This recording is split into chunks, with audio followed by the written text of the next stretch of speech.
নিশ্চয়ই একটা খুবই দুঃখজনক ঘটনা, কিন্তু আমাদের ডিপার্টমেন্ট খুবই তৎপরতার সাথে কাজ করেছে। এখনো স্টিল নাও তারা আছে। কারণ বিরোধীরা কে কোথায় কি বলবে সব কথার উত্তর দিতে আমার কোনো মানে নেই, কিন্তু ঘটনাটা খুব দুঃখজনক।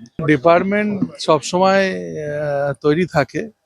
ফায়ার সার্ভিস ডিপার্টমেন্ট তারা খুবই গুরুত্বপূর্ণ ডিপার্টমেন্ট, তারা কাজও করে। যখনই খবর পেয়েছে পৌঁছেছিল, যে কোনো ঘটনা ঘটতে পারে। এই তো কিছুদিন আগে গোয়াতে একটা ঘটনা ঘটেছে, 25 জন মারা গেছে। গুজরাটে এর আগে ঘটনা, স্কুল বাড়িতে 25টা স্কুলে বাচ্চা মারা গেছে, দিল্লিতে মারা গেছে। তো হচ্ছে, অ্যাক্সিডেন্ট হতে পারে, কিন্তু সতর্কতা, যারা ব্যবসা করে তাদেরও দায়ী দায়িত্ব আছে। গভর্নমেন্ট নিশ্চয়ই চেষ্টা করে সবকিছু, সরকার সেটা দেখে, কিন্তু যারা ব্যবসা করছে তাদেরও দায়িত্ব অনেক আছে।